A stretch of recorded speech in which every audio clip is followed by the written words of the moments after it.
Alrighty, so hello there, buddy. I am a little slow on the mark today, but we only have a much sought after plugin to do, and all the heavy lifting was in the week before the previous week. So one of the things I need to do is I need to go and make myself another cup of coffee, because these particular ones are kind of challenging for me. But that said, I can get the stream going and leave a little note in it, I guess, and do the various things that I must do.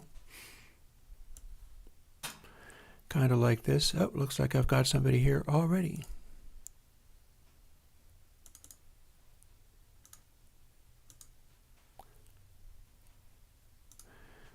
Yeah, if it's another horrible spammer, then I'll clean up the mess later. But, yeah, here we go. So, this is like my studio view, and there will be times when we're actually making music and doing stuff there. And for now, what I'm going to do is, like I said, I need to go and make another cup of coffee. So, we'll get this up and running, and I'll catch up with you in a bit. And I'll write a little note.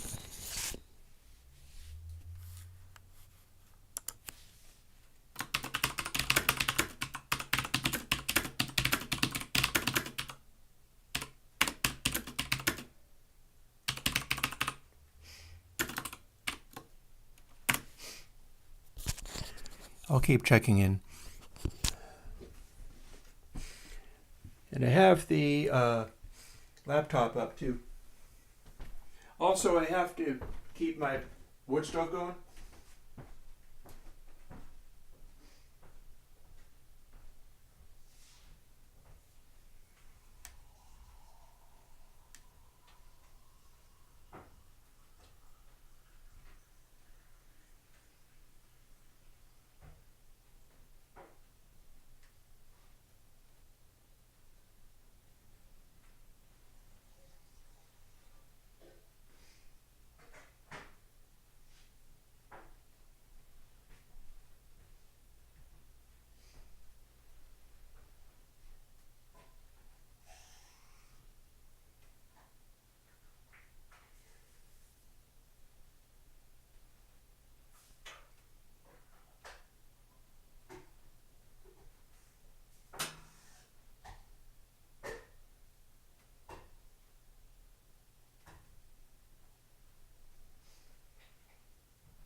Alrighty, that's got that going.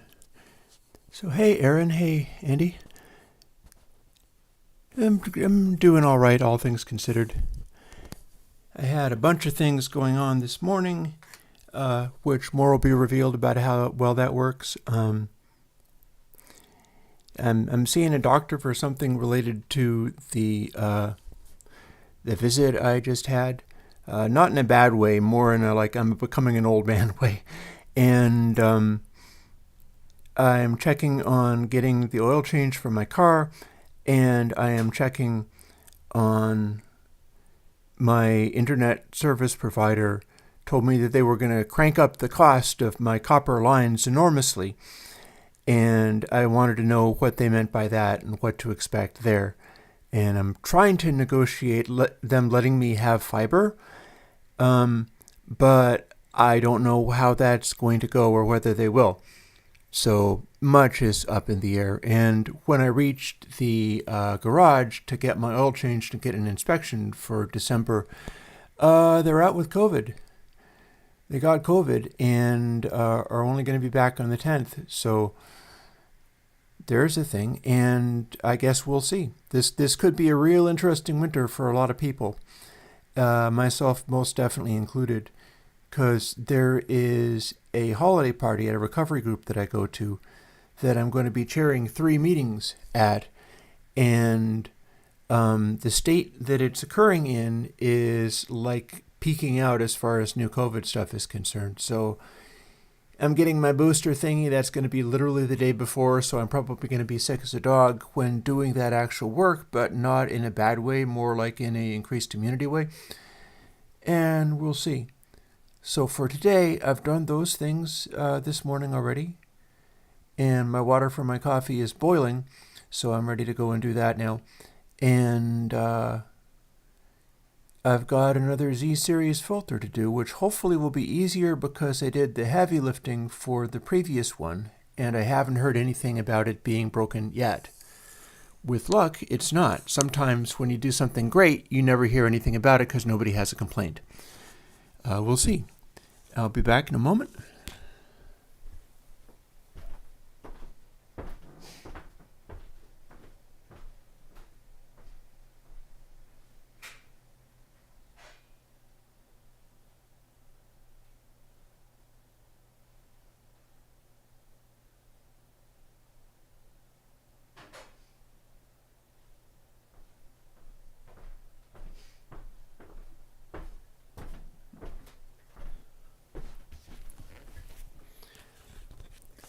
And I'm back.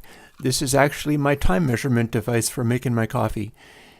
I have a literal hourglass that I use for that purpose.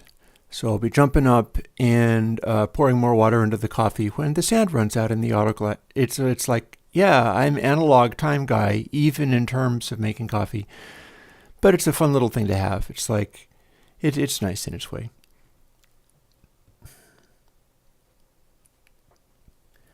And yeah, we're going to be doing the next Z2 plugin. Hopefully the challenges of the previous one and coming up with the way of doing it will be simplified somewhat by adapting it to the new format, the HighPass, because we're going to do the HighPass, because somebody asked specifically for the HighPass. Oh, Aaron, you tried Why Not? Cool. Well, here, I need to run a little more coffee through my coffee.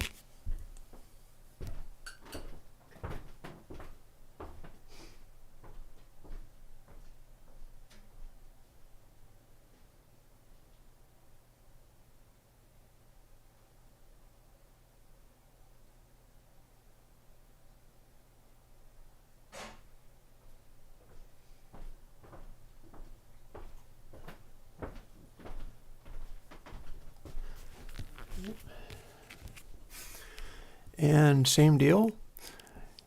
When you're making coffee and grinding it up fancy and doing it properly and doing a pour over kind of thing, you will often want to wait a little bit between pours, and that's what the hourglass is for. And yeah, we just kind of get by, I guess, is what we do. I am hoping that people enjoyed the different music for last time, because one of the neat things I've discovered about Bespoke is that once I do the work of getting all of that stuff together, it is actually fairly quick to come up with things that sound basically musical and are good. And I think I had a certain amount of that. Like, oh, time to put some more water through.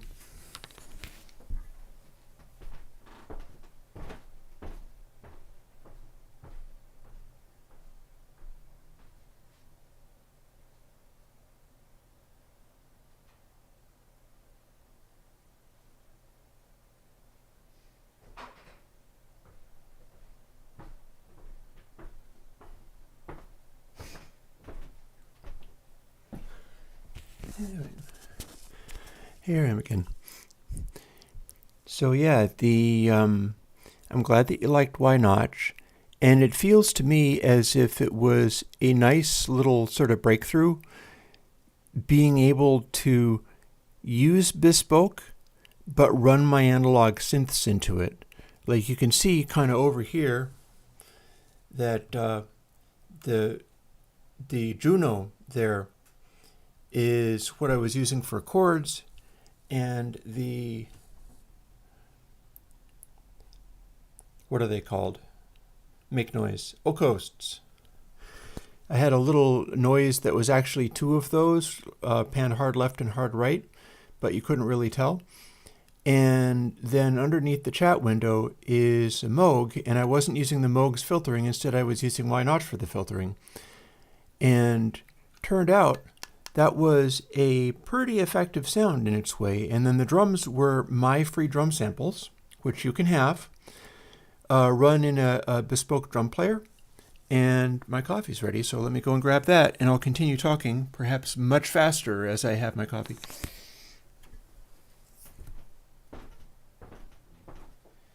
I'll become a real chatterbox.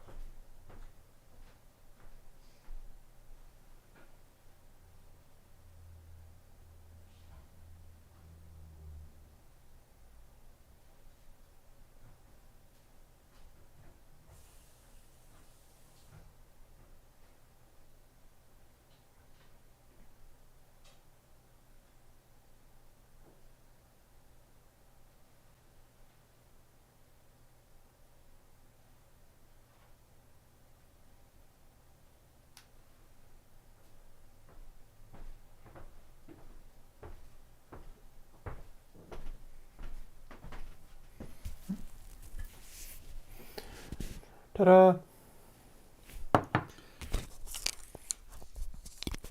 So now I can clip this onto, oh, and by the way, I have actually come up with a technique not dissimilar to stuff that Colin Benders does in his streams for when I'm doing the live streaming. It'll end up looking, a little bit like this. You'll maybe be able to see me some of the time on camera, but I have one of these. And this is a microphone where I can turn it on and see it lights up. This is a fairly nice video microphone. And then what I can do is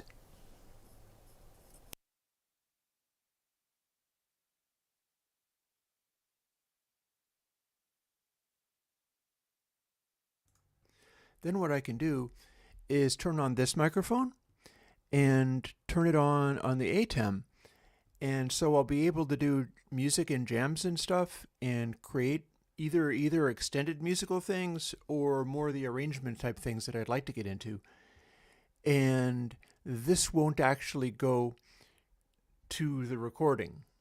So I have a way of talking to people without it necessarily going to the recording that can happen simultaneously. So there are a number of things I can do there. We're working on many levels here. I'd like to make interesting things happen out of Airwindows world. And we're getting closer to being able to do that every bit of the way. But for now,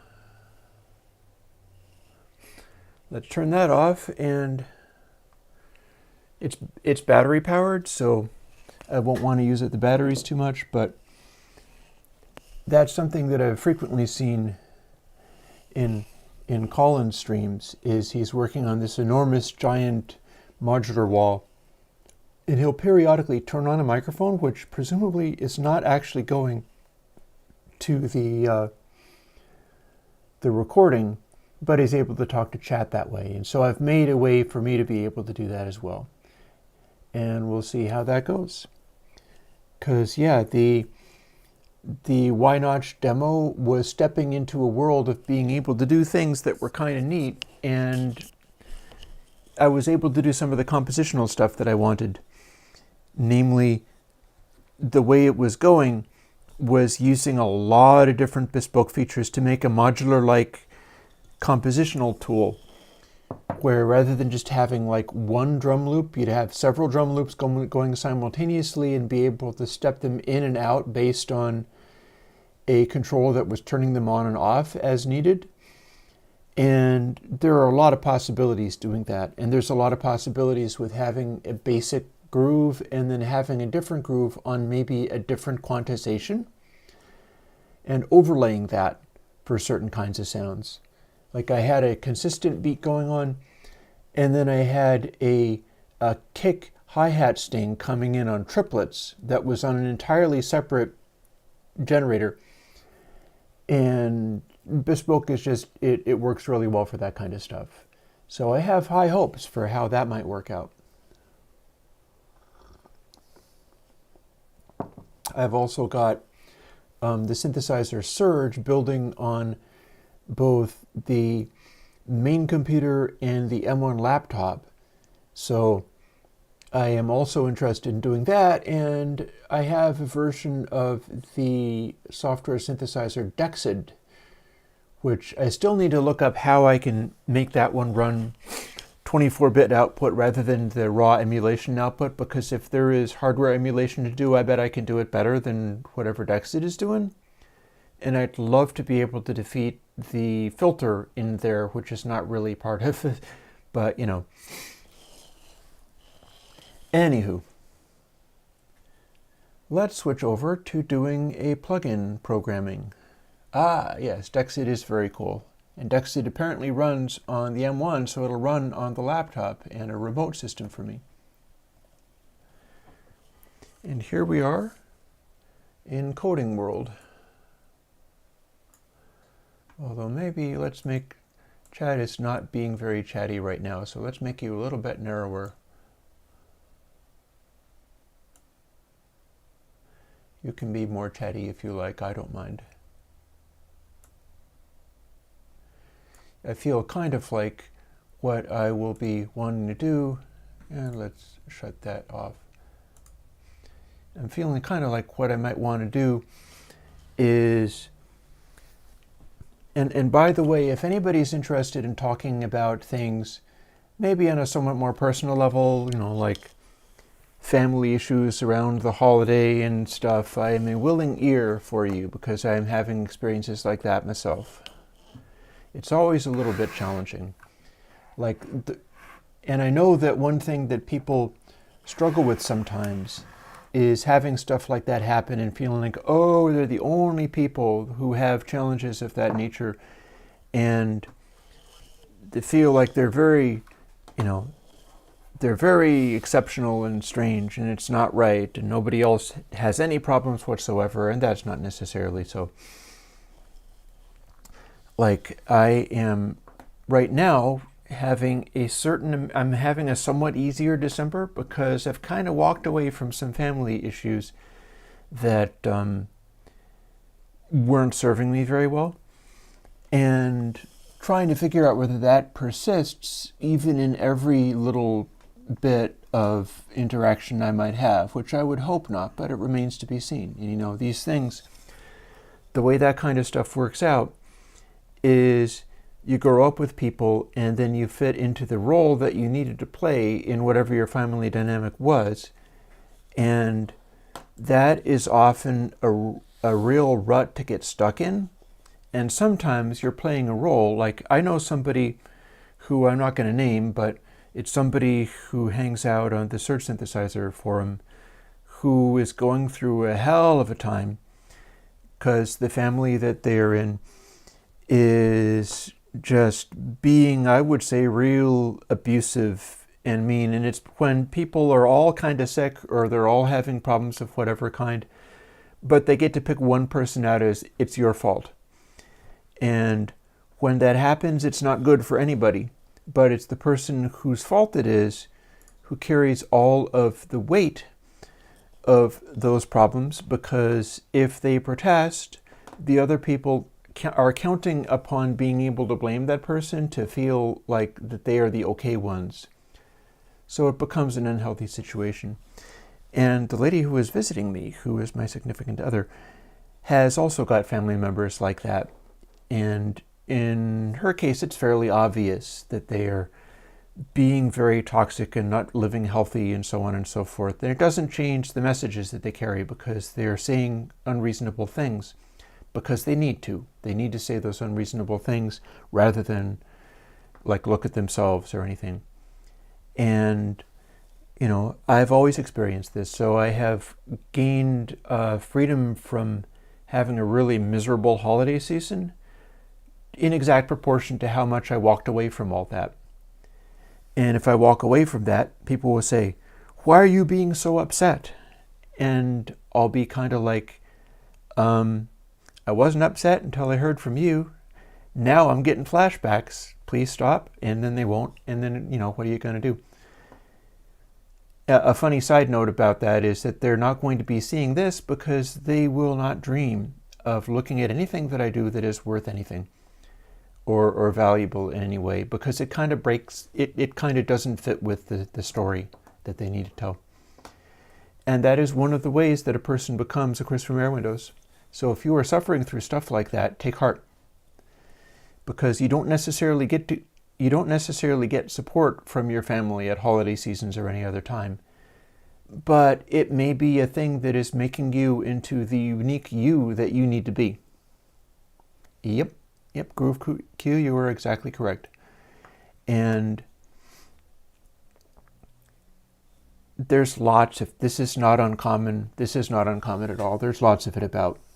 So take courage and like, don't put all your eggs in one basket as far as leaning to family or something for your sense of sanity and stability in the world, because sometimes it ain't happening.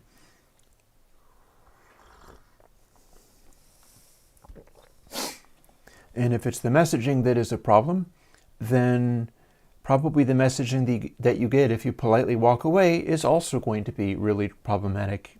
And the thing to watch out for is like, are they going to call ambulances to come to your house and break down your door because they think you're having a mental health crisis? And if you behave normally and have people around you and show no signs in your real life of being difficult or weird in any way, that will seem very ridiculous. And it won't actually... Anywho, these are the challenges that one runs into sometimes. And this is why, if anybody wants to talk about their challenges with... Because much like, you know, I go to meetings and stuff for making my own little family unit and people that I get to know about who are not necessarily doing super well themselves all the time, but, you know, you can form your own group of friends. And in a way, although this is not a very large group, the little Airwindows community is its own little group of friends. And I like to bring the myself that became Chris from Airwindows to that community rather than the me that I grew up having to be. Like, here's a little thing. I make these little notes for myself, and I've made lots of them. And I've got an entirely new note, which you can't see from right here. My significant other has Indigenous heritage, and I saw some videos and things on that subject and noted that there was this striking double tempo thing going on, where it was a slower, relaxed tempo and then an up-tempo thing over the top of it, and both of those were happening at the same time. And she was, "Oh yeah, that's your double bounce thing." I'm not exactly sure what the specific term is for it, but it's part of the dancing. And it struck me that maybe I should try to find out I think I maybe talked about this last week, what that tempo was about and what it mattered in my tempo analysis for what you got when you had a lower tempo and then you kicked into the upper tempo. Like, could you do a serene and calm lower tempo and then switch into an edgy and pushed upper tempo? Is that a dynamic? Because the contrast between those two things would make it very interesting. And what I found was that the tempos aligned perfectly. Like, if you picked a lower tempo that was more grooving, the up tempo double time thing that you hit was automatically also the grooving flow of things. And that made a lot of sense to me. And so I made notes on that. And one of the notes I made back when I was talking about my dismay at people hating the music I was doing 2 years ago, I said that I was trying to please and not justify automatic rejection. That was not my fault. I tended to make music that was gratuitously weird, just so that people could be offended by it, so I could be like, well, of course you're offended by it, it's weird. And having written that I was instead trying to please, I realized that I kind of wasn't. My real goal is that musically I'm trying to be, and that is outside of anybody else's judgment, because there are things that I try to make happen because they're interesting. And I feel that's the real goal there. 3 further questions. Jas, I grind raw roasted coffee beans in a ghost tooth grinder immediately before making the coffee. I do a very, very fancy coffee routine because it's one of the things that I enjoy. And if you can't dive deeply into the stuff that you particularly enjoy, then why not, you know? Did I ever think about living abroad away from all of it? Yes. Yes, I did.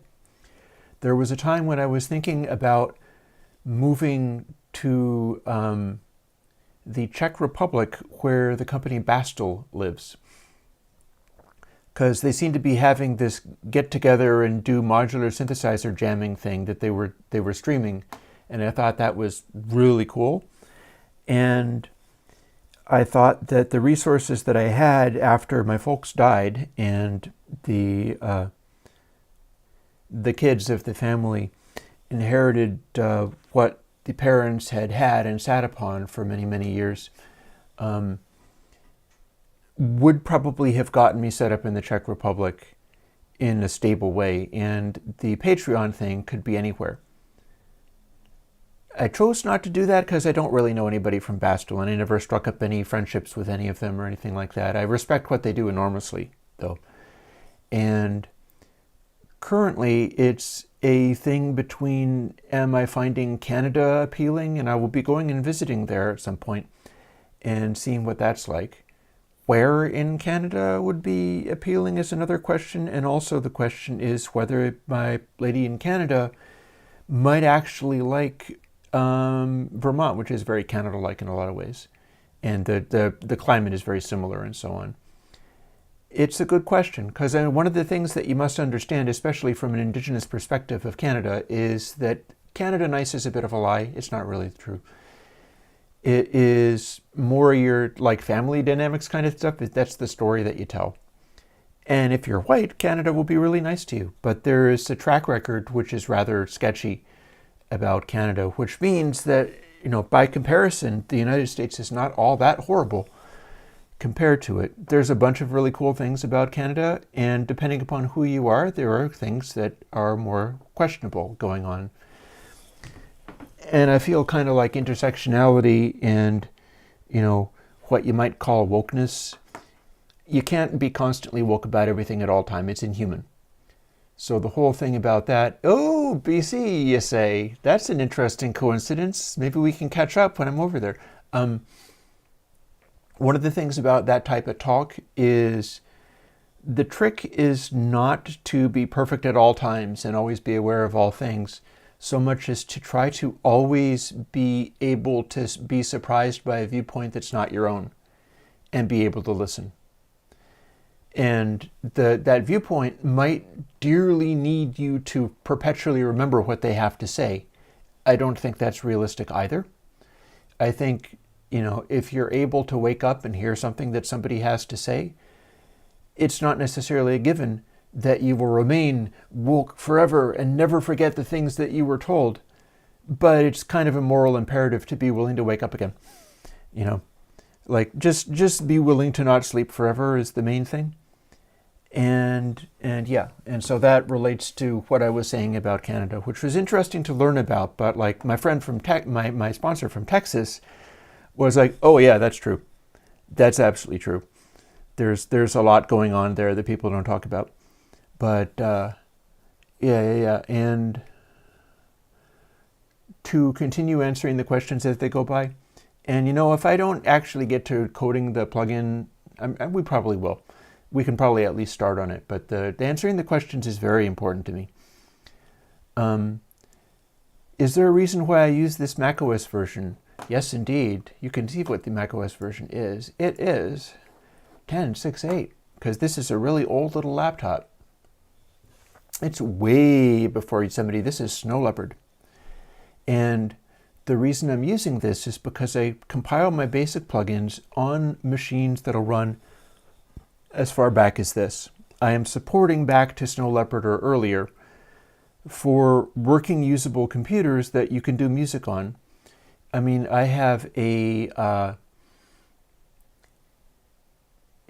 my brother, the same one that I'm not hanging out with at the moment, but he had a bunch of cast-off computers. He gave a friend of mine, indirectly, because he gave me, and then I gave this friend of mine, a old Linux tower, and he gave my brother's kid a gaming computer, and he gave me a antique PowerPC Mac laptop that he'd abandoned years and years and years before.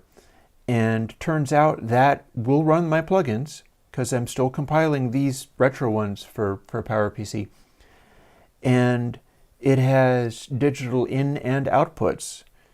So with the constraint of there's only so much that the older processor and so on can do, that machine would run the biggest show you could possibly ask for, as long as the software was able to keep up, because you could run it and use the digital output to do a much higher quality digital converter. And given that, if you're able to feed like 96K 24-bit to a converter, you could use that to run the biggest show you could imagine with no loss in quality, and you'd be able to use my plugins in doing it. So here's the thing. Well, thank you if it's inspirational. I mean, I can but try. I have many, Tim Hortons. Jazz is a Tim Hortons person.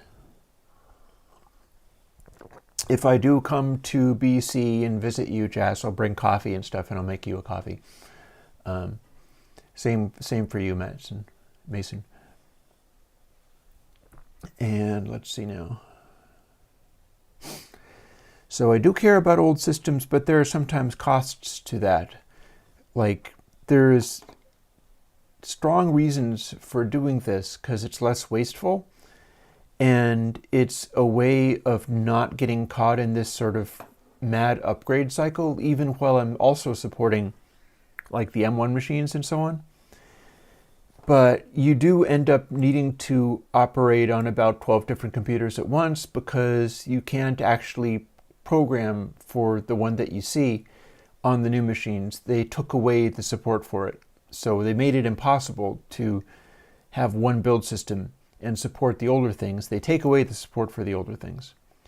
Apparently Microsoft does that less, but they still do it to some extent. And yeah, let's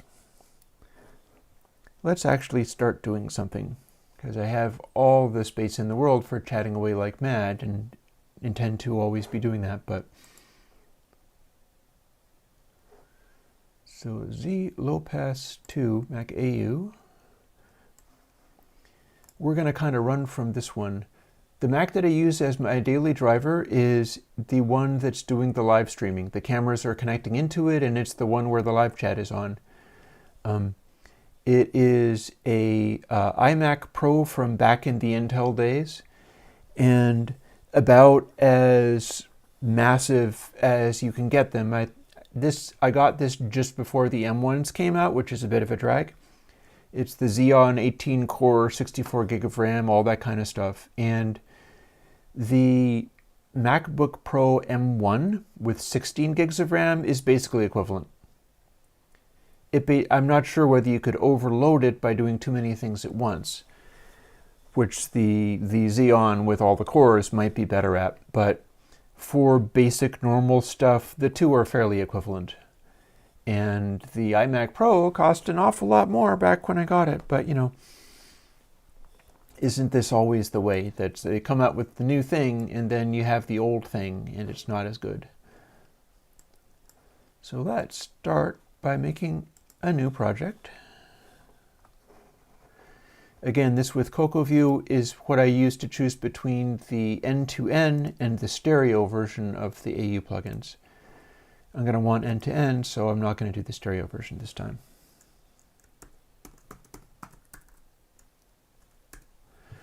And we're going to make ZHighpass2. So the first thing we're going to do is make a clone of the Z-Low-Pass. First thing we're going to do is have Xcode crash on me, which seems unfortunate. Let's see if we can fix that.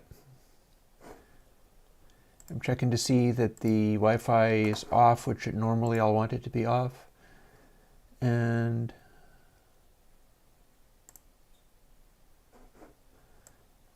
let's see whether we can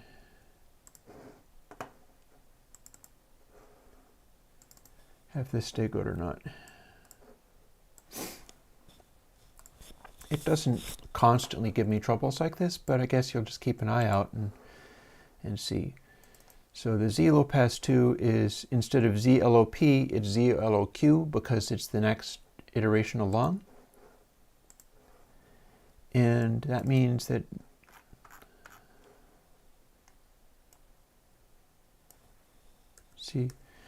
high pass, except for instead of P, it will be Q because it's the next iteration along. And that's the way I step forward my my versioning on these things, is keeping it to the letters and then sort of alphabetically going next by one.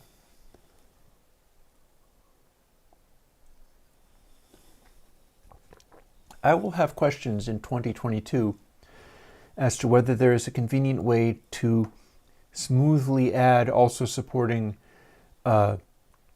VST3, especially since Bespoke out of the box does not support VST2. So out of the box, until they support the audio units, the DAW that I like best isn't actually supporting my plugins. You have to compile it specially to do that for licensing reasons. And that concerns me, but it also concerns me that I might be getting into a bad legal situation if I sign off on, Steinberg's VST3 things and there's a clause in there saying we can legally demand that you stop using 2.4 forever, then I won't want to have signed that. So I have questions to ask of people. I got to figure that one out, and I think that 2022 is a good time to be doing it. Because that's the thing, is I'm not willing to throw the vintage stuff under the bus. The stuff that I do supports that as well, and I consider it kind of important. So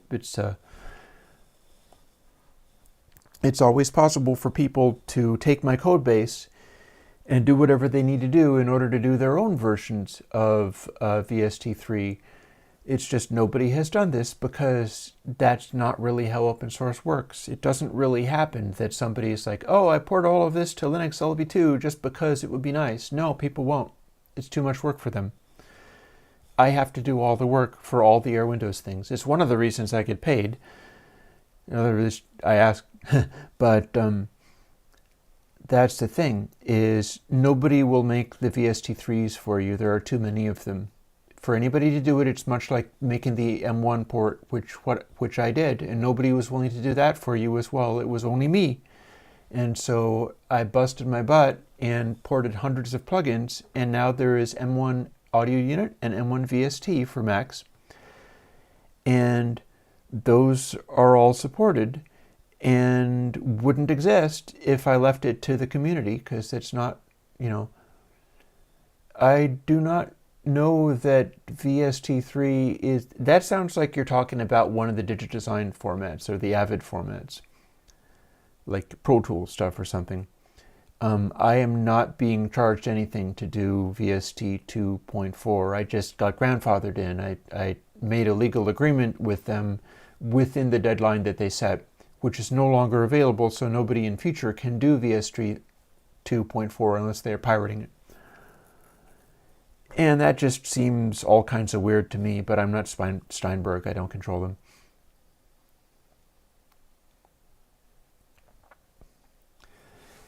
M1 MacBook Air, Logic Pro, Airwindows plugins. I don't know what the story is as far as stereo versions of plugins. Some plugins only exist in stereo versions. I don't know. Learn more and ask me is all I can say. Learn more and ask me, because I don't really know what you're talking about right there. Onwards. Let's start porting this across. If I can do this, then I can... Oh, let's not do that. I always forget that the resizing windows from the side only exists on moderner Mac OSs. So what we're going to do is copy this stuff over.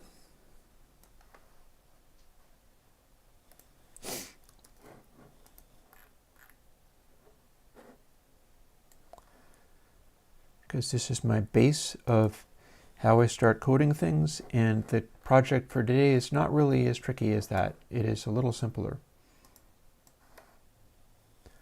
And these are the things that we're going to use.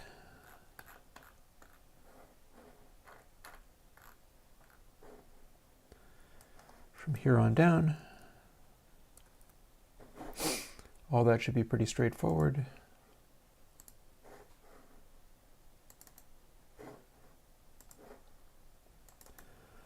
And then we've got to copy these, and then we've got to go and look at what changed between the two. And yeah, if you want, I could bounce over to Bespoke once I'm finished doing this. Everything that I'm trying to support these days is leaning harder in the direction of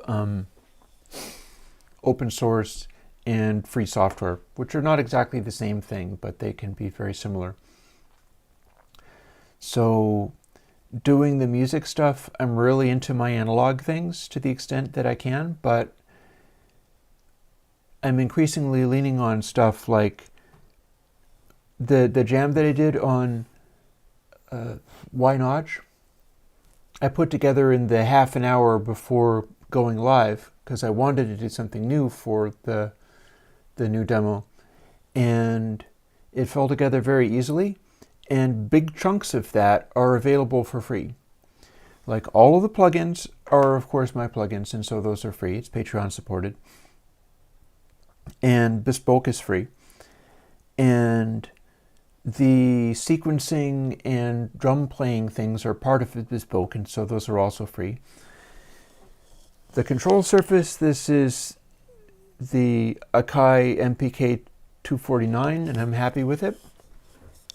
It's definitely not free, but it's not as expensive as like real synthesizers, and it has its uses. And then the drum samples are the drum samples I've made available in recent Airwindows posts, and so those are free too. And my ability to put together things on the back of all of that, as much as I like working with the, like I'm talking with the guy in Bespoke about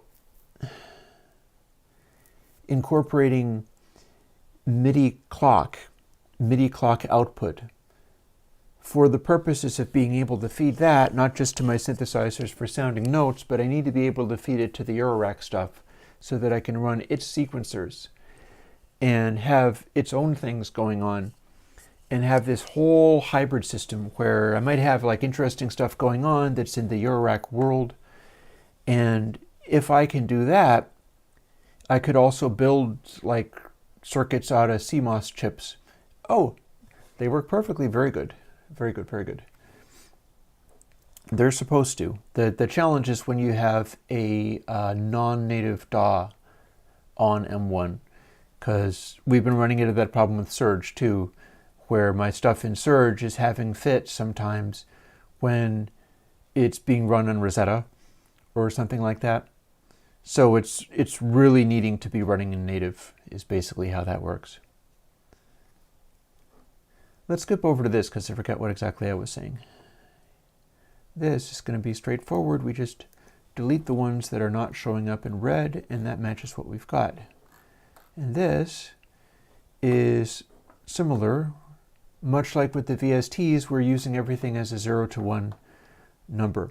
That's not what you're restricted to in the audio unit. You can do a lot more interesting things, but in the end, it's one of the things that I like stylistically is to have these controls, but they're as close to like a featureless knob as you can get, and you should listen, and you should not be calculating out based on what the number is. This is why I like the control surfaces so much. Like, if I have the control surfaces here, and I'm running like gain or whatever on a slider like this, this just says F1. There are no numbers written on this.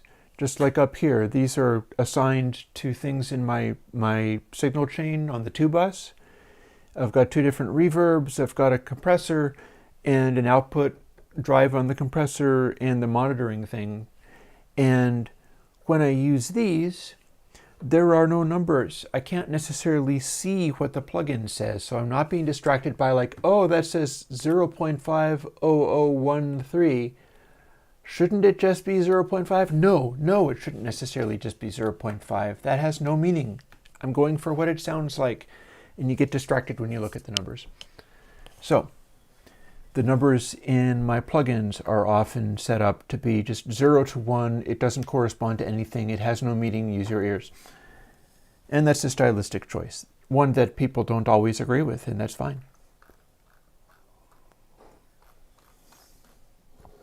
And now we have this, which is reset. So what I'm going to do here is copy this over as well. And now we have reset. And then lastly, this is coded so recently that there will be no changes to take into account on the more recent version. So what I can do is just literally take everything from here on down.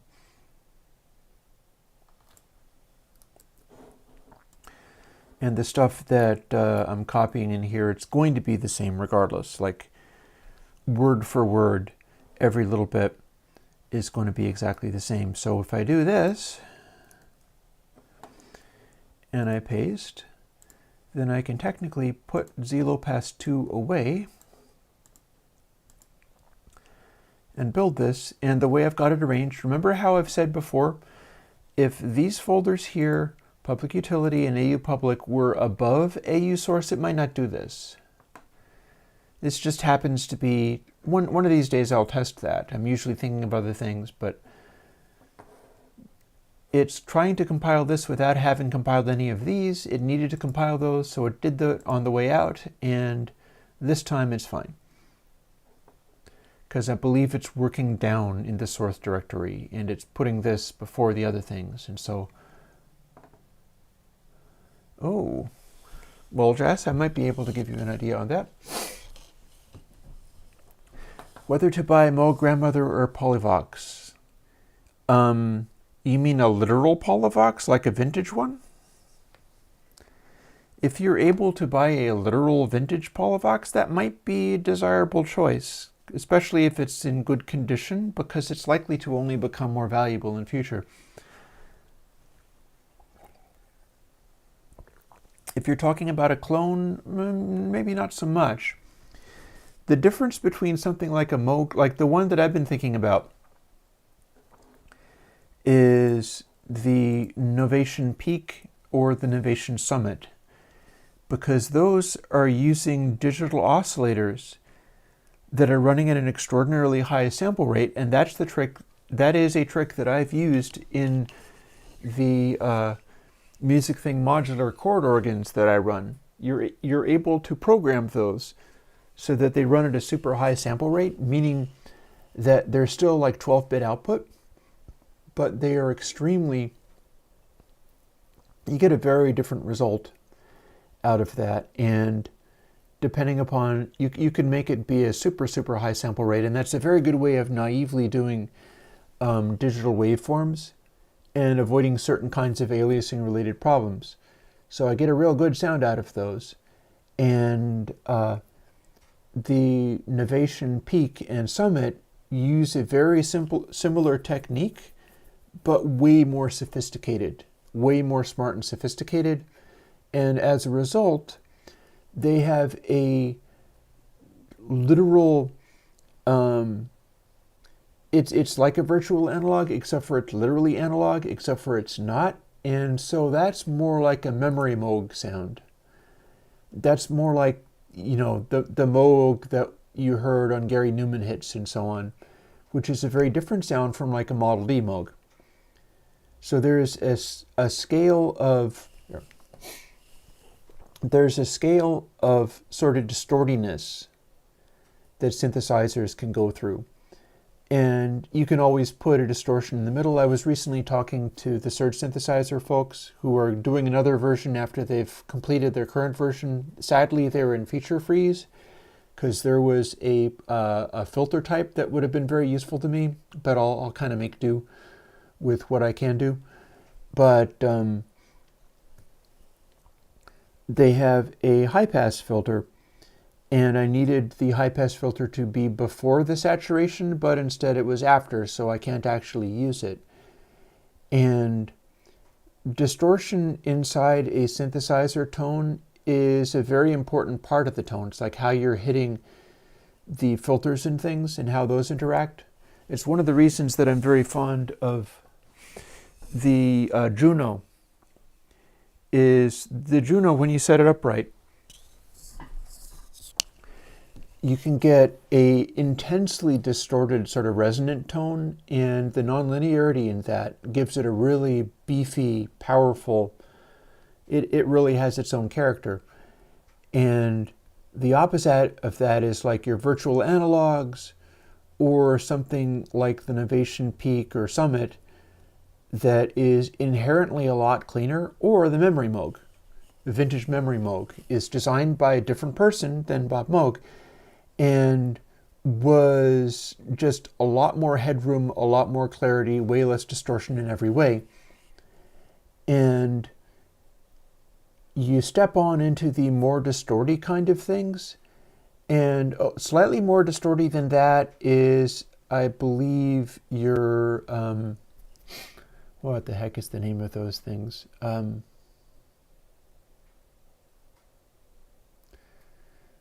ARP Odyssey. That's going to be a little less distorted, a little less grindy than your Moogs. And then you step into more of them, you're going to get into like the Moog Grandmother, or my Sub Fatty is a lower end Moog, but I'm quite happy with it in a lot of ways.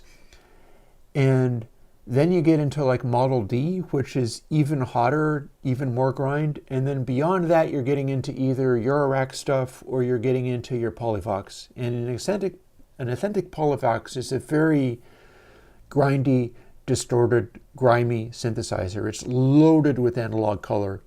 And that's one of the reasons why that's a big deal. It depends upon what you want. It depends upon what you need, because you might be after tones or gravitate to tones that aren't like that at all. But if you're able to get the authentic Polyvox and it's in good condition and is a real thing and it works and all that kind of stuff for the same price as a Moog Grandmother, as long as you can work with the sounds that produces and it's the real deal, my choice would probably be that. Which doesn't necessarily mean that, because that's the flip of it, is that if you're making music and you try to make music with sounds you do not like, you will stop making music. So it may be like if you have access to an authentic Polyvox, but what you really want to be doing is doing things with Yamaha DX7s, then you're going to be in a world of hurt and everything is going to sound bad to you and you'll just stop making music. Likewise, if you wanted the authentic Vox and all you had was a DX7, you would be a miserable person. Oh, and have I used the OBXD synth by Disco DSP? No, but I've tried the filters which are present in Surge and in Dexit. Dexit also uses those OBXD filters, which is funny though, because like I did a study of all of these different things. These are the Surge oscillators, and then I also did a rundown of what the filters were like, and I've associated them with sounds rather than, just what they claim to be. I don't care what they say each number of the filter settings means. I'm only interested in what they sound like. So the basic filters they have 3 different kinds. One of them seems to be a state variable, one of them seems to be some sort of biquad, and I called them dull, clear, and warm respectively, because that's what the voices of those filters sounded like to me. As far as the OBXD, I found that the 12 dB of those filters sounded more solid to me, and the 24 dB one, especially with some resonance, had good sonority, and those are good things. It eats a bit of CPU doing that, mind you, but some of the other filters, for instance, there was a filter, the K35 filter in the Surge, I thought was fluid. The Vintage Ladder, some of them sounded fugitive to me, like you couldn't really hear that much filteriness about it, and some of them sounded more sweet. So if I was looking to make a string sound or something, even if the OBXD is technically superior, I might go with the Vintage Ladder on settings 3 or 4 and try to get as much as I could out of the sweet tone that I was hearing from that. And then again, there's the one that is fluid, there's one that sounded soft to me. There's a weird cutoff warp from another open source dev, and some of them sounded plucky, some of them sounded colorful, some of them sounded harsh or low-pass gatey or Buchla-like. And these are all things that I want to make a sound bank out of. If I manage to do that, I will definitely give you access to it, and then everybody can play with the Airwindows Surge bass sounds. Because I feel it's important to basically make sounds out of the distinct oscillators rather than having all the different sounds being your favorite 3 oscillators and then a million variations, because the variations kind of need to be done by the artist as they are programming the synth sound.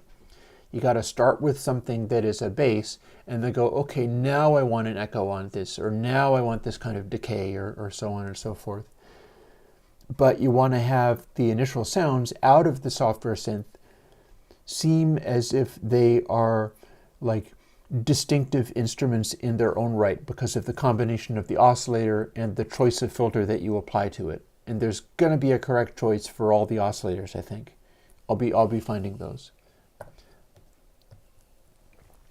Back to the plugin making. Here's our ZHighpass2.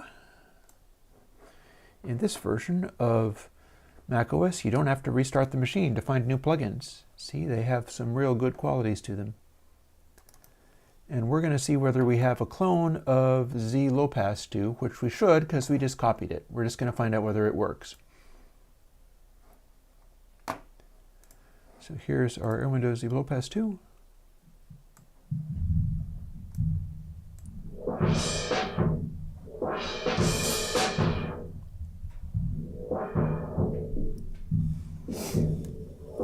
By the way, that's one of the nice things about these old machines. Like, I'm running this in Twisted Wave, so it's not a full-on DAW, but it will run a plugin for me. And some of these plugins are much heavier than I'd want to use on a little old laptop like this. But it's still capable of providing a digital output at 2496, and that's what we're listening to. So I can do tone adjustment work on these plugins just fine with the old laptop. Never forget that. You don't need the newest thing to get the best sound. Basically, if you want to have the newest thing, it's because maybe you want the best sound on as large a project as possible. And even that is not always what you want. That is a controversial thing, I know, because I get flack from people who are like, I must have all of the everything. So here's the ZHighpass2.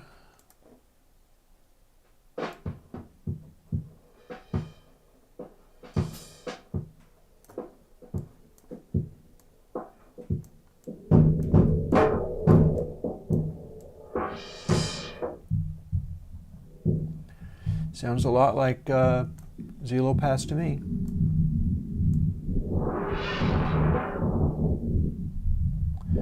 And of course, it's all wonderfully smooth. Everything is completely smooth. And that's what we're shooting for. So, yeah. So Polyvox is going to distort inside the filter as well. Polyvox is going to distort everywhere. All of the little intermediate stages are going to have their own distortion. And this is like, when you're designing things, that's important. For instance, when I have some questions for people. In fact, if we've got 10 people here, I might as well bounce this off a few, and I'm also going to be making a Patreon post. I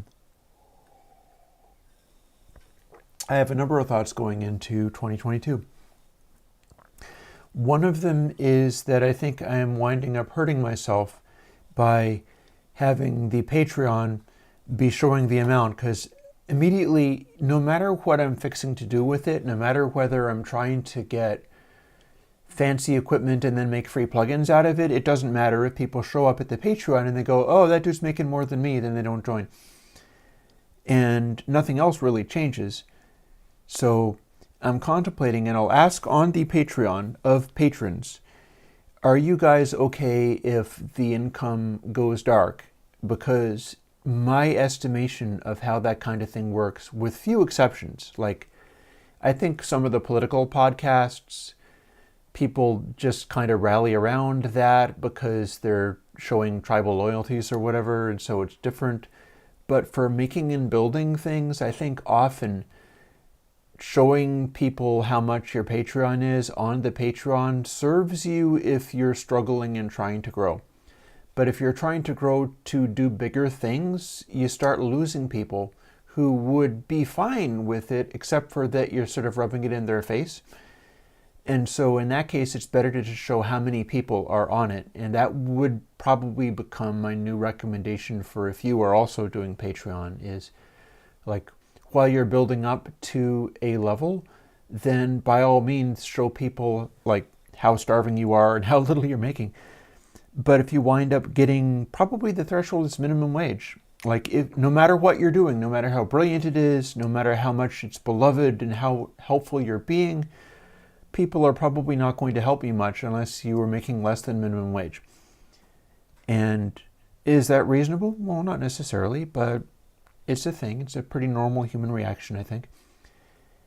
And the other thing is my notion of, here, let me shut this down and continue about my work.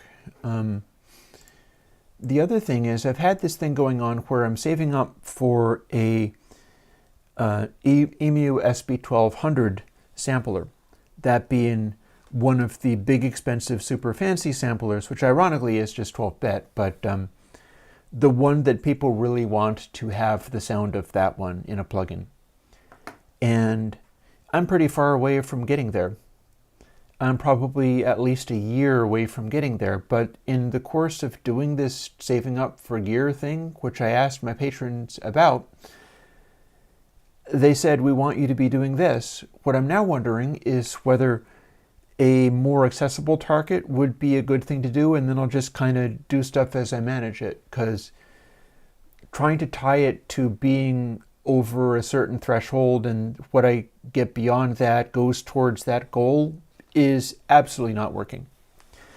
It's going in the opposite direction. So I think that's a failed idea. And the general idea of I should get this stuff and make plugins about it is still worthwhile. So it's coming up with different ways of doing it. And I wonder whether there's maybe a better target than the SB1200. Somebody here just recently asked whether I could do, what was it, the Ensoniq ASR 10. And the thing about that is that's like within striking distance. I could use this Patreon money dedicated to this purpose for that, I could get one of those and start making the ASR 10 plugins. I don't know whether that's the best choice because there are other possibilities, and one of them is this. You know how I have Macity and MakiQ? I've learned things about how to get sounds that I didn't know when I did Console 7. Console 7 is made in such a way that it's got these various stages and the ultrasonic filtering and so on, and I've learned about how the ultrasonic filtering works. I could make a new console version that's more sophisticated and gets a broader and more full-range tone. If I did that, it might be worth doing the same thing I did with Macity, but where Macity is the 1202, people might want a digital virtual version of your classic Mackie 8-bus, but without things like the noise and so on. Or it could be like switchable. You could put stuff like that in there, but perhaps as a separate plugin. But that's the thing. Or I could make the denormalization be, what produces the background noise of the model. But there's the thing. It's like, would people rather I do a Mackie 8-bus console, which could be console 8, because I'm literally up to console 8. So console 8 could be specifically not the abstract one, but the one that's a known, like classic drum and bass, etc. console that has 8 in its name. And it wouldn't be literally an 8-bus because it's a DAW. You can have as many buses as you want. But I could probably... But the 1202 is about the same as the 1604. I would recommend against trying to specifically do a 1604. Besides that, I have more saved up than I would need for getting a Mackie 1604. And Macity is not specifically the 1202, that's just what I worked with. And it's the earliest vintage version of that, so that's what I was doing. As far as 1604 or the full-on 8-bus, I gotta wonder whether maybe the 8-bus would be more desirable. And this is going to be another question that I ask of my Patreon.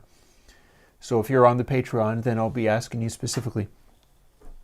Or in general, I'm not really keeping anything to only patrons because I kind of never do, so I'm asking here as well. Now let's see.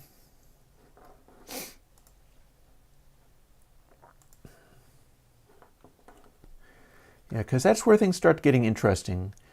It's like, do I have the resources right now to... Well, first of all, do we have the resources to ask these questions and start porting this? And yes, I do. But do I have the resources to jump on a project like that and dive into it? Because I feel kind of like for electronic genres and more I'm just... Maybe that... Because here's the thing, some of the stuff that I've done with your sort of progressive rock noodling kind of things, some folks like that. My lady friend kind of liked an old track that nobody's ever heard back in the day when I was doing stuff based on a password generator. And that had enough musical thought in it that she thought it was kind of cool. She's not necessarily into this electronic stuff, but I'm into this electronic stuff, and I know a lot of other people are. And it sometimes revolves around access to these classic but affordable analog consoles that people treated in a particular way. You don't get a classic 90s D&B sound out of going entirely in the box and having everything being pristine, pretty clean. You get a classic analog sound much like if you're going for your 1970s hard rock. Sometimes what you'll be doing is going for an old tube console or some really primitive old console rather than your SSL. That's SSL thing is more like 80s and 90s. And you're not going to reproduce the sonority of some of the early 70s stuff on the more sophisticated things, much like you're not going to replace the sonority and drive and texture and color of 90s D&B and so on purely a DAW alone. So yeah. And currently I don't have a version of MacED/MacEQ that is built into the console system. So we'll be talking about doing something kind of like Console 7 includes Console 7 Cascade, but it will be most likely variations on channel plugins with different combinations of things like EQs and such, so that you don't necessarily have to burn too much CPU for things that you're keeping fairly simple. Or you'd have a different input for like plugging into just the return, the effects return. There's a lot of tricks that people use. That's one of the things I was doing in MacED. MacED is the sound of just the input stage and nothing else, because that's the trick that people use. And then it becomes a question of like, I have 5 stages of filtering through the entire console system in order to run it in such a way that it's got the filtering built into it, but then it also has the saturation and anti-saturation built in. And then there's going to be a specific amount of compensation for that because it's not meant to be flat. Console versions are meant to be flat. Console versions are meant to not change anything if there's only a single track going through. But this is going to have a tone. So it's a question of how much of that tone we add and how I sort of take apart and run test tones into the real device in order to measure it and then make my plugins approximate what that does. Once I'm done, I might end up having a system where you're basically required to have a level of aux send in there. Like you'd be required to have, this is the input stage of your channel, this is the output stage with the fader of the channel, this is the input stage of the submix, this is the output stage of the submix, and this is the 2-bus. It might be like that. It might be like you're compelled to run auxes, you're compelled to do submixes because the topology of it will require it. But if I do that, I can make it have an extraordinary amount of clarity, tone, texture, all of that kind of stuff. And it'll all kind of, depending upon how it's voiced and handled. And these are things that are going to come to light as I dive into the Ultrason X plugin, which is coming out fairly soon. Because that's the thing. That was the big breakthrough there. Ultrason X is the ability to assign a single biquad to any of a series of resonances that equate to what the standalone ultrasonic plugin, or indeed console Cascade, does. And that is having a pre-emphasis early on and then lower cues on the output so that the end result winds up being flat right up to the cutoff point and then dropping off rather rapidly. And just stacking Butterworth biquad filters does not give you that. And I didn't know that until I was examining what was going on with ultrasonic a little bit more. And design my own EQ with Mackie type distortion like SSL. I've done things like that before. Look into C-Strip. Look into Bass Drive. There's one. And I can revisit these things if I find time between doing this other stuff. Speaking of finding time, let's see whether I have any changes to make here. So here's our HighPat input freak output polls. Yep. So good. This is what this needs to be. So essentially what we're going to be doing with ZHighpass is diving into this part and finding out where it changes. If I can do that, I might have a finished audio unit by 1 o'clock when I go offline. So let's see how close we can get. Firstly, do we have anything to pay attention to up here? And the answer would be no, not really, because all the stuff that I have going on here supersedes what I have in the first version, which doesn't have the smoothing.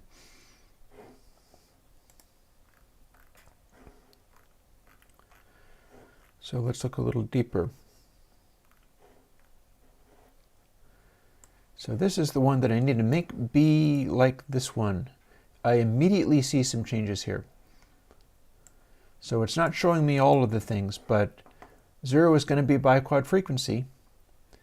And I do have a clip factor, but I don't necessarily think that's going to change, but I can look that up maybe if it's down here or not.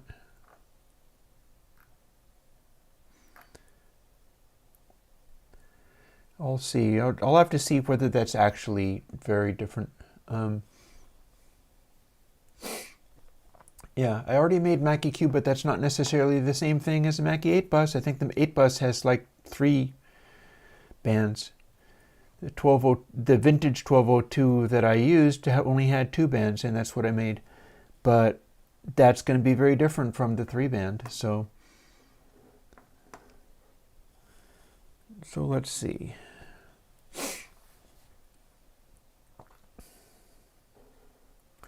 I see some changes immediately.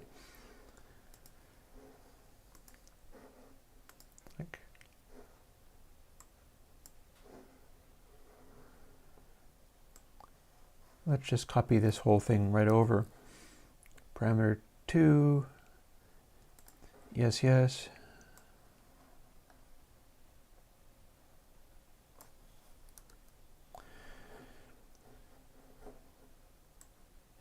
And then clip factor, I'm not sure where that is showing up here, but I'm assuming I'm going to still want it, I think. Maybe I do, maybe I don't. I'll leave it alone for the time being. And then biquad A is not going to be 0.7071. Biquad A is going to be 1. The resonance, that is. Because that's what ZHighpass did in order to sound like the hardware. And then we're going to have some changes here.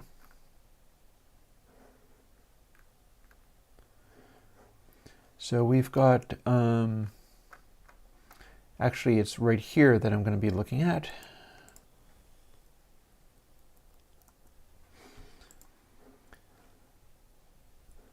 So these need to be changed to do what this does. So this line is the same in both. This is not. This needs to be just norm, whatever norm is. Oh, we just defined it. This is going to be -2, but I believe it's going to be referring to the same thing. Biquad A2 is going to be the same as AB0. Biquad 4 equals 2. That's going to be the same there. So that looks good so far. 5 is 2.0 times k minus 1 times norm. And 6 is 1.0 minus k divided by biquad A1. So that is the same, and that defines what makes this be a high pass rather than the low pass. The better luck, that'll do it. And then I need to investigate this stuff, because this is, I'll put this back. I'll tell it not to save, but while I'm even looking at it, let's put this back. How many of these things have changed, if any? These are still times 10, so that's fine.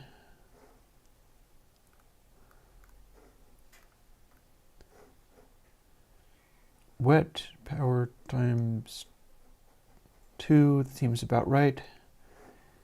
There's going to be a trim in here somewhere. That does appear to be the same. Yeah, it's the same. And let's see now. IR amount A 00069 divided by oversale. Nice. That seems about right too. And one of the things that I am noting here is that most likely, if I get this stuff right, which I think that I am, this stuff won't actually change. I'll investigate that. It looks like I got the same numbers in some of these places. But my sense of this is that I should be changing how the biquad filter works, but the guts of the machine shouldn't actually be any different because the guts of the machine are meant to still be the same unit. So the stuff in the actual processing loops shouldn't be changing, and it might have changed to some extent. One thing I'm seeing here is that I do not have clip factor. So what I'm going to do is, like, where did I find that? Oh, yeah, up here maybe. So I didn't see that in the other one. So let's see whether I can take it away and it sounds right. First of all, let's take out all instances of this clip factor and see if we have an issue. See if it's good or whether it's acting different. Because that's the kind of boost. And we apparently don't want that in the high pass. It's not present here. This is more a straight up high pass. And people seem to like it when it was out. So don't save. No changes worth making there. And let's see whether we got anything out of that.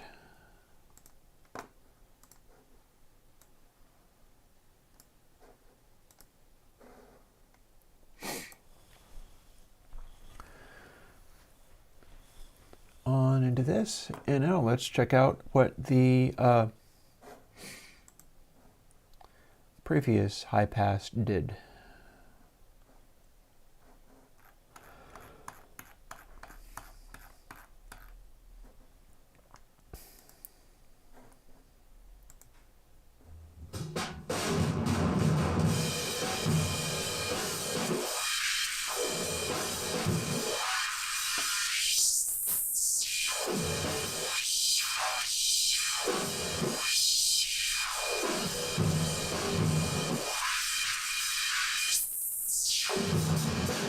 And certainly the kind of behavior we're going to want. Let's see if it does the same thing in the other.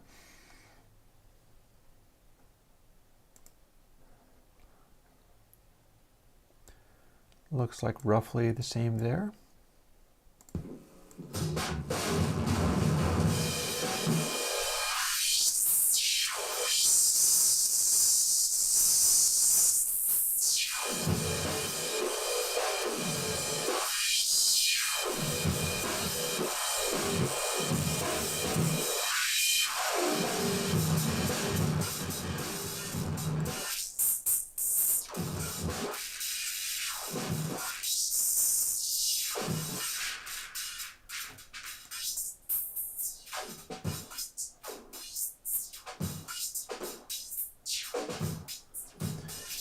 I think we got there.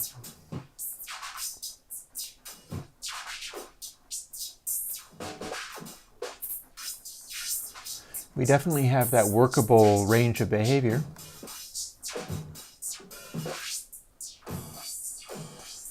And this is the high gain part.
I think we have a result.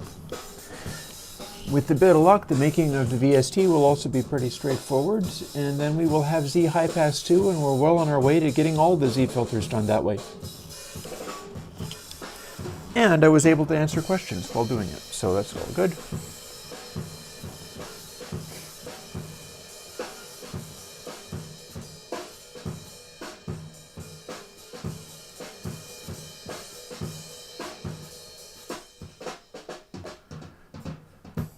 Raw 2.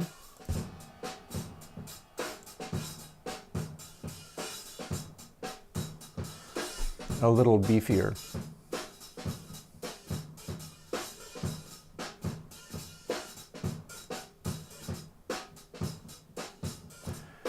I think this is going to be quite usable. Although when you leave everything alone, you might as well be using the original. All good.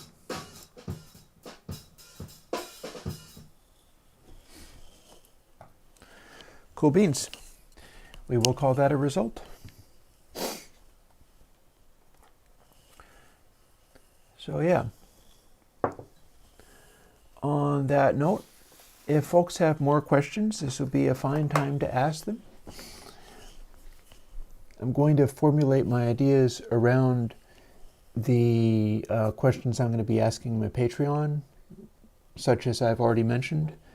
In particular, I'm interested in the idea of whether it would be exciting for people to get a literal full-on console version that's designed around like the Mackie 8 bus. The fact that it's a console 8 coming up next is kind of what gives me that idea. I feel like, and if I wanted to get really bonkers, I could try to do the classic EMI console that the White Album was done on and call that console number 9. Only challenge there is, where am I going to get one of those consoles to measure? That's a little out of my range. But the Mackie 8 bus should not be out of my range, so I can start looking into whether I can get one of those. Preferably if there's a desirable one, such as was the case with the Mackie 1202, I'll be wanting to get that oldest one, even if some of the channels are out, because I'm going to want to be measuring the most desirable versions of the op amps and circuitry and so on. Like if there was an earlier version that was more desirable tonally, I don't actually need the whole console to be functional so much as I need to get the tone of the bits of it that still work. So there you have it, basically.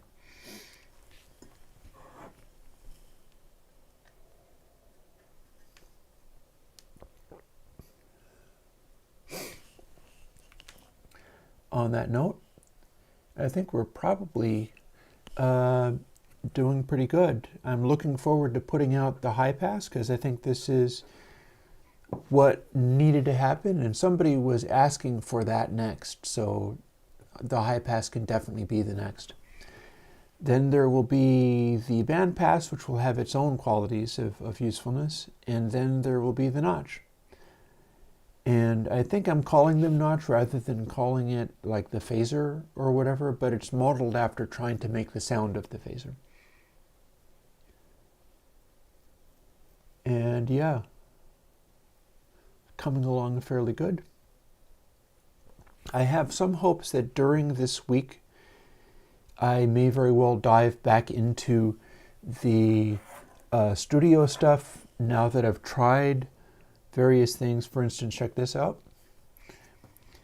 I may end up doing music and composing and so on, and you can just spend some hours with me kind of putting together stuff in Bespoke and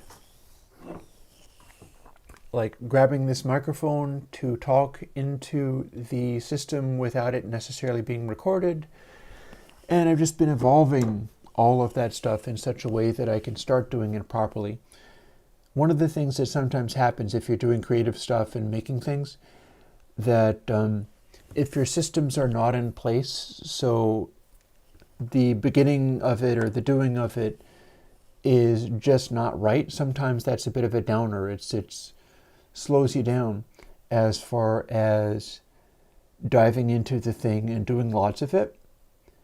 And that's worth being cautious of. So I'm kind of being cautious of it and figuring out what I need in order to be able to start regularly making stuff on an extended period of time, and people being able to be part of that.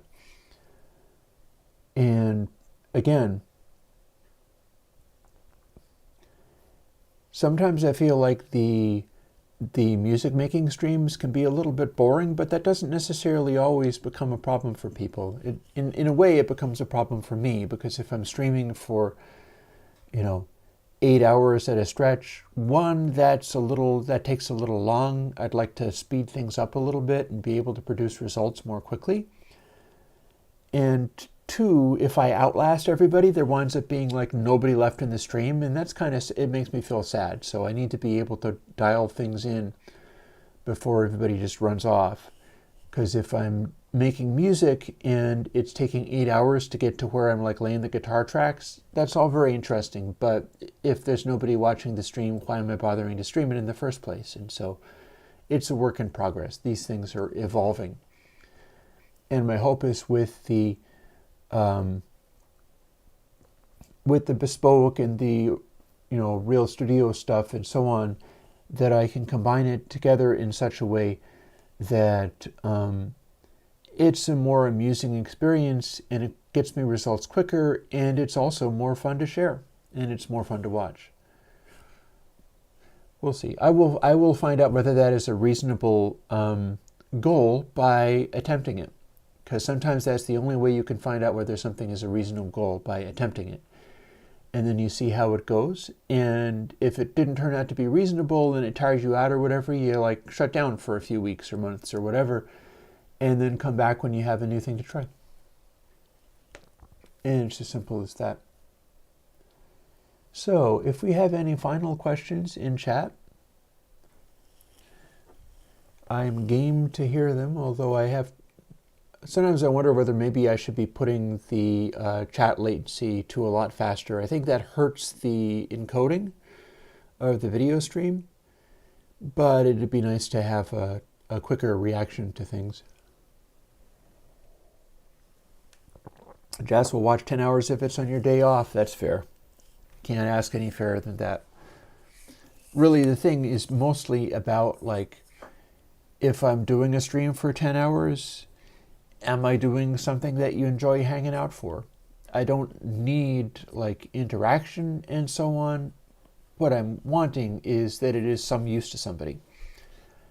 Again, otherwise I might as well just be doing it and not do the whole streaming thing. But I've put a bunch of effort into being able to do that streaming thing and having it be neat. We'll see. More will be revealed. And on that note, oh, did you look into my email for op-amp design? I don't know, like some of the questions I get, I don't actually have an answer for. If it's a very, very, very recent email, like during the time that I was streaming, I might be able to see it. I'm not in a position to do op-amp design right now, so there's that. But yeah, like you have my email, and I'm on Patreon and all that kind of stuff, and you can catch up with me here. And on that note, I will say goodbye to chat for now, and I don't know, make myself a sandwich or something. I don't need another cup of coffee. I've already had enough, but the rest of my day is probably doing the VST so that we can have all the forms of ZHighpass2, and yeah, we'll see what comes forth. So for now, I'll talk to y'all later. Bye-bye.